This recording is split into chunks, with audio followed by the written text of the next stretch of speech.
Welcome my dear students and friends.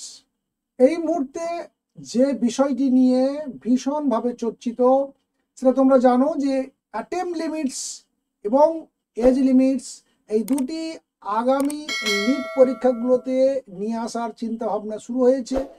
বাকি আরও বেশ কয়েকটি ইম্পর্টেন্ট পরিবর্তন বা গুরুত্বপূর্ণ কিছু পরিবর্তন আনার জন্য সুপারিশও করেছেন কে রাধাকৃষ্ণন কমিটি, যারা সুপ্রিম কোর্টের নির্দেশে নিট 2025 থেকে আরও আগামী দিনের পরীক্ষা বা নিটের যে এক্সামগুলোকে দুর্নীতিমুক্ত এবং স্বচ্ছ করার জন্য সুপারিশ দিয়েছেন সেন্ট্রাল গভর্নমেন্টের এডুকেশন ডিপার্টমেন্টের কাছে এবং সেই সঙ্গে অবশ্যই সুপ্রিম কোর্টের কাছে।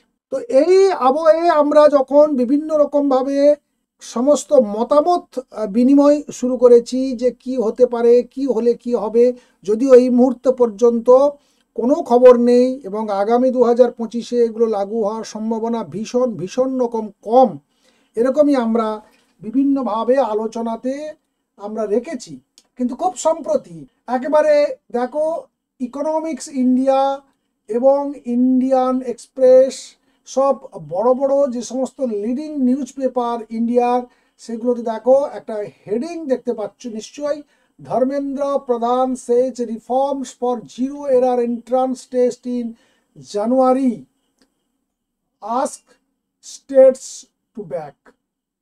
আবার দ্য ইকোনমিক টাইমসের নিউজ দেখো, বলছে the union education minister Dharmendra Pradhan urges states to support exam reforms for zero error entrance test।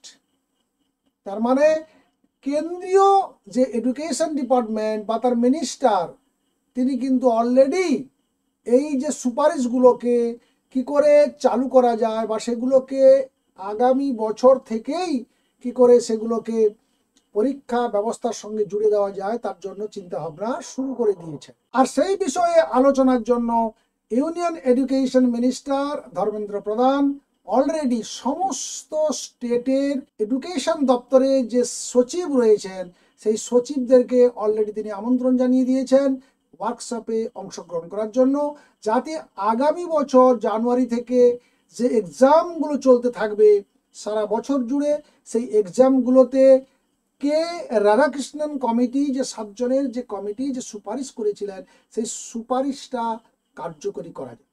তার মানে আমরা এত যে বিভিন্ন রকম চিন্তা ভাবনা শুরু করেছি যে এবছর চূড়ান্তভাবে এটাকে অ্যাপ্লাই করা ভীষণ মুশকিল, কারণ আর 1 মাস পরে নিটে ফর্ম ফিল আপ রয়েছে। তো তার আগে এই রকম এত অল্প সময় এখনো সুপ্রিম কোর্ট তার সিদ্ধান্ত জানায়নি, কিন্তু সেন্ট্রাল গভর্নমেন্টের যে মিনিস্টার এডুকেশন মিনিস্টার তিনি কিন্তু অলরেডি এগুলো নিয়ে চিন্তা ভাবনা করা শুরু করে দিয়েছে। যদি ধরেই নেই আগামী বছর অর্থাৎ 2025-এর নিটে এই ধরনের কোনো পরিবর্তন হয়তো আসবে না, কিন্তু 2026-এ যে আসতে চলেছে সেটার ব্যাপারে আমরা কিন্তু অনেকটা নিশ্চিত হয়ে গেলাম, অন্তত সেন্ট্রাল এডুকেশন মিনিস্টারের এই সিদ্ধান্ত জানার পর।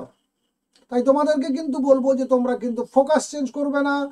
নিট 2025-এর জন্য তোমরা যেমনভাবে প্রিপারেশন চালিয়ে যাচ্ছ তেমনভাবে চালিয়ে যাও।